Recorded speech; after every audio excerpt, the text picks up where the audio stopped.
गोकुळ दूध संघ निवडणुकीच्या निमित्ताने काँग्रेसचे आमदार सतेज पाटील यांनी गाठीभेटी सुरू केल्या. भाजपचे ग्रामीण जिल्हाध्यक्ष राजवर्धन नाईक निंबाळकर यांची भेट घेतल्याने जिल्ह्यात पुन्हा एकदा राजकीय चर्चांना उधाण आले. कोल्हापुरात गोकुळ दूध संघ निवडणुकीच्या निमित्ताने काँग्रेसचे आमदार सतेज पाटील यांनी गाठीभेटी सुरू केल्या आहेत. अशातच त्यांनी काल भाजपाचे ग्रामीण जिल्हाध्यक्ष राजवर्धन नाईक निंबाळकर यांची भेट घेतल्याने जिल्ह्यात पुन्हा एकदा राजकीय चर्चांना उधाण आलेलं आहे.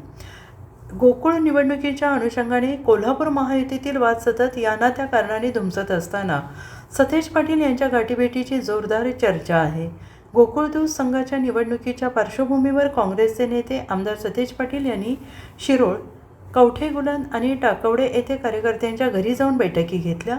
शिवाय गोकुळ दूध संघाच्या निमित्ताने आढावा बैठका घेत कार्यकर्त्यांना मार्गदर्शन केले. यावेळी त्यांनी कार्यकर्त्यांना निवडणुकीच्या तयारीला लागण्याच्या सूचना दिल्या आहेत. Bureau report, SBN Marathi, Kolhapur.